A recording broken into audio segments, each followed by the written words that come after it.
एकीकडे कर्जत शहरात घरगुती गॅस सिलेंडरचा तुटवडा निर्माण होऊन नागरिक हैराण झालेत, तर दुसरीकडे गॅस मिळवण्यासाठी रांगेत उभ्या असलेल्या महिलेची सिलेंडरची टाकी चोरीला गेल्याची धक्कादायक घटना घडली आहे।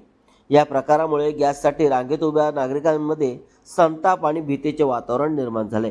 सध्या कर्जत शहरात HP गॅस आणि भारत गॅस या दोन्ही गॅस एजन्सीसमोर सिलेंडर मिळवण्यासाठी नागरिकांची मोठी गर्दी होत आहे। गॅस मिळवण्यासाठी सकाळपासूनच नागरिक रांगा लावत असून भर उन्हात वृद्ध महिला, पुरुष तसेच तरुण नागरिक तासनतास रांगेत उभे राहत असल्याचे चित्र दिसून येत आहे। याच दरम्यान भारत गॅस बुकिंग कार्यालयात हा प्रकार घडलाय। वदप येथे राहणाऱ्या श्रद्धा पाटणकर या गॅस बुकिंग करण्यासाठी आल्या होत्या। त्यांनी सोबत आणलेली रिकामी गॅस सिलेंडरची टाकी बाहेर ठेवून त्या बुकिंगसाठी रांगेत उभ्या राहिल्या।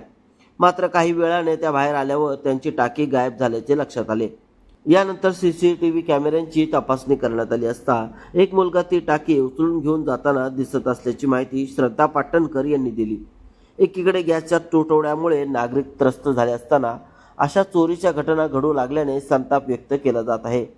प्रशासनाने तातडीने गॅस पुरवठा सुरळीत करण्यासोबतच अशा घटनांवर नियंत्रण ठेवण्यासाठी उपाययोजना कराव्यात अशी मागणी नागरिकांकडून केली जात आहे। नंबर पावती फाडेपर्यंत रिकामी टाकी चोरी झाली। तुमचं नाव काय? श्रद्धा युवराज पाटणकर, कुठून आलं? वदपवरतून आली मी। किती वाजता इथं टाकी आणलेली? 8:30ला, सकाळी 8:30ला। काय झालं? आत्ता 10:30च्या दरम्यान गेली लगेच टाकी। नाही,